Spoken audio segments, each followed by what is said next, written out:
European Parliament will trigger the debate on our six and two-pack and in general on our economic governance rules. I think that the targets of this debate are very clear. We have, from one side, to preserve our stability, and nobody should discuss this.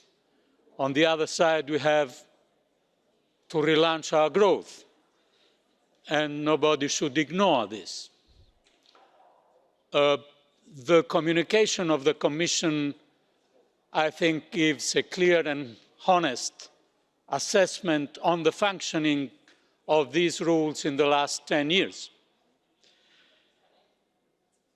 The rules were created as a response to a deep economic and financial crisis, and after 10 years, I think we can give a clear picture of how these rules have been functioning.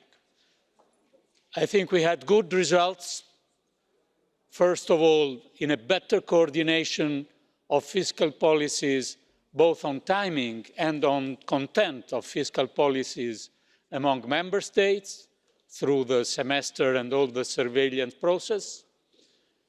Second, we were able to reduce our deficit to GDP. I remember that in 2011, only 3 countries were respecting the rules on deficit to GDP, and on the last assessment, we have no single countries non-respecting these rules. And third, I should say that all member states that received financial assistance were able to return to market,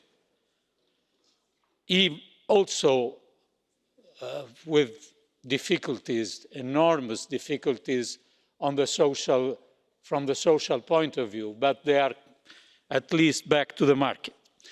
After good results, we have also mixed results in our 10 years functioning. First of all, I would say the reduction of the debt. Yes, the debt was reduced from average 90% to average 80%.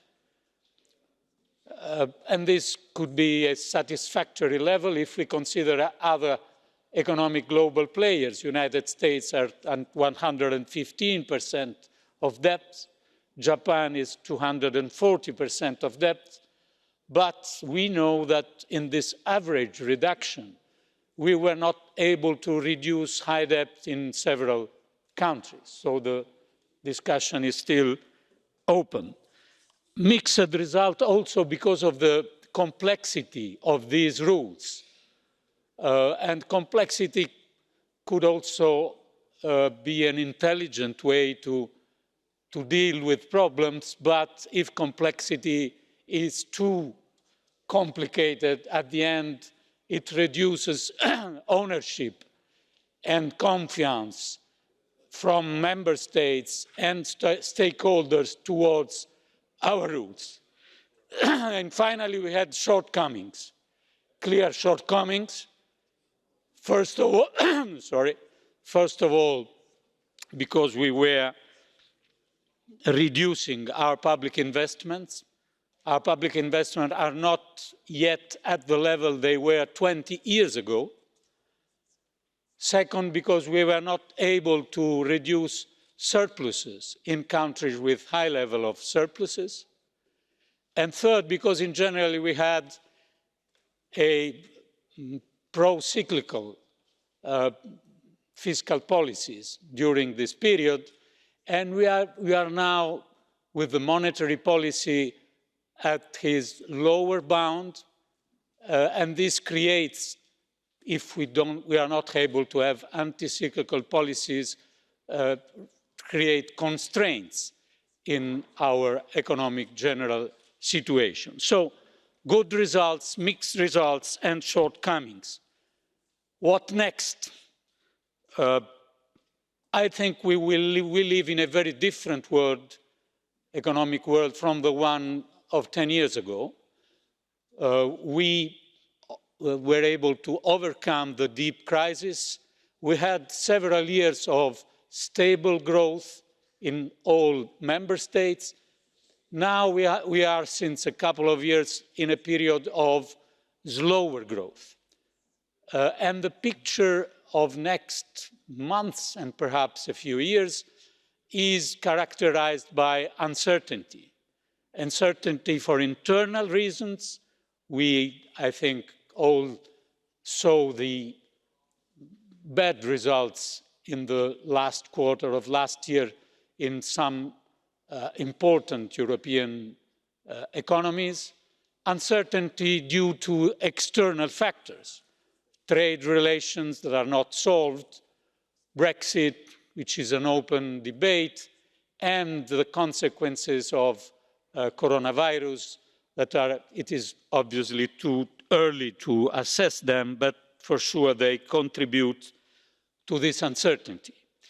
In these uncertain times, I think we need a framework capable to avoid what the economists call a low for long situation.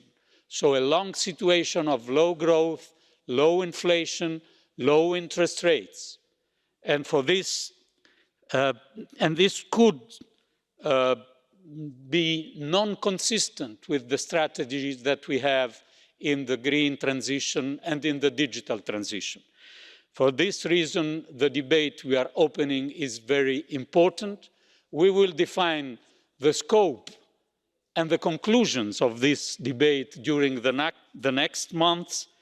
In this process, in conclusion, I would particularly underline two keywords. One is investments. We have to find ways to facilitate investments, especially those connected to the strategy of the Green Deal that President von der Leyen rightly calls our new growth strategy.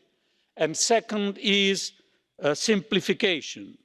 To promote simplification of these rules is also to promote their ownership. I think that facilitate investment and make our rules simpler is something that should not divide in different camps our discussion, but it is something we should work together to find solution. Thank you, Madam.